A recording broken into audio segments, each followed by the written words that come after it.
Good afternoon, Mr. Mayor and members of the commission. I'm very pleased that you give me this opportunity to come and speak with you. I was here before, and I thank you for that opportunity as well. We're into Black History Month. I just want to start out by sharing this with you. Black folk don't get black just for 1 month out of the year. We study our history 365. So we realize for us, this is not a challenge in getting all of our history in a month. It's a challenge in seeing how our counterparts are going to absorb, look for, read, try to understand, talk with, and try to get more involved in Black history. The reason for that is if you don't know Black history, you just plain old don't know American history, because we are America. So in Gainesville, I like to talk about the affluence or lack of, but certainly the business side of Gainesville as it related to the African American community. We realized during Jim Crow and segregation that we were not always welcome in certain businesses, and we were not always welcome in entertainment centers, and certainly even not the hospital. I have a whole nother story you're going to hear later about the hospital. But I will certainly talk today, and I'm going to take my time to go through. Well, I'm not going to ask for extra time. You just tell me when it's over. But I'm going to say I'm going to meticulously go through some names that you may not have heard of. Some of our young people may not have heard of. But I came to Gainesville in maybe 1945. And I'm not ashamed of the fact that I will be 85 come June, because if I wasn't, I wouldn't be able to give you firsthand experience that I'm going to talk about today. And I'm going to talk about the fact that Fifth Avenue, which was then known as Seminary Lane, a very important part of Gainesville, and the way that we distort our history has to be stopped, because now it's being called Seminary Street. Streets don't even run east-west, and so that's a piece of history that's being misquoted, and I'd like to have that changed. It was Seminary Lane as we knew it, and we had to know it because so many black businesses were there.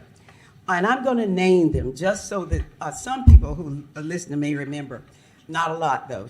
DeBoe's Barbershop was sitting on the corner right there where Santa Fe College is. Lenard's photography shop was farther down on Fifth Avenue. He took all the school pictures and did all of those things. Sarah's Place belonged to Miss Sarah McKnight, who ended up being an entrepreneur with 3 businesses in Gainesville. Wabash Hall is where we went after school to have our dances. The Lincoln Theater, a black theater on the end of Fifth Avenue. Reverend Cato's Sundry. One woman quoted me, and she wrote in her article, Reverend Cato's Joint, and I was offended, because in our culture, joint makes it a very narrow and a very unheard of place to go. It was Reverend Cato Sundry. He was a minister and the nicest man in the world. And it was great to go there with your 35 cents and get a hot dog and a cherry Coke, because you're saved. That's your allowance for the week. That was so good. Safety Cab Company. All of these are black businesses. Fred's Grill on the other end, right down near Mount Carmel Church. You could get a full meal there. Reverend Walter Walker's Barbershop. Walter Botman's Barbecue. University students were always there to get barbecue. Prince's Beauty Parlor, Oscar Gilbert's Shoe Repair. Mr. Oscar could fix any shoe, put any heel on, and everybody went to Mr. Oscar Gilbert. Another barbecue shop was YT's Barbecue. There was a candy shop, but I don't remember the name of it. I sure visited it a lot, though. And also Wigwam's Lounge, place I wasn't allowed to go.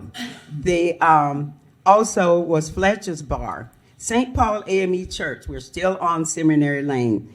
And the famous Duncan Brothers Funeral Home, of course, is on Fifth Avenue. But more historically in Gainesville, Florida, was a world-renowned and historic Chestnut Funeral Home, which has been in Gainesville and which has a family that can trace their history way back to Carolina. I think that's a big part of what we are proud of today.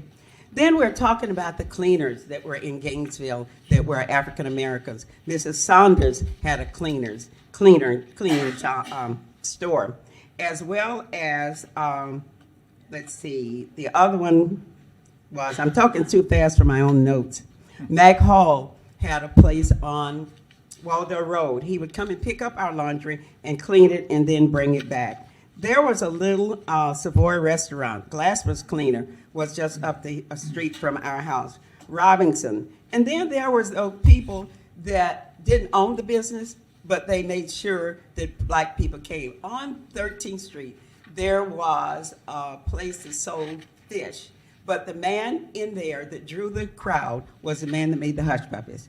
There's hush puppies in the whole world. He was an African-American man, and when he died, left there, I think the business went down. Now, I've mentioned all of these because these are names you may never have heard because they're not written down, because the Gainesville Sun only wrote a little small portion of Black history. Mr. Childs was the editor. We would take our things there. They sometimes would get printed. But as we know, during segregation, we were not heralded. We were not talked about. We were talked about in negative ways, but our history was not printed.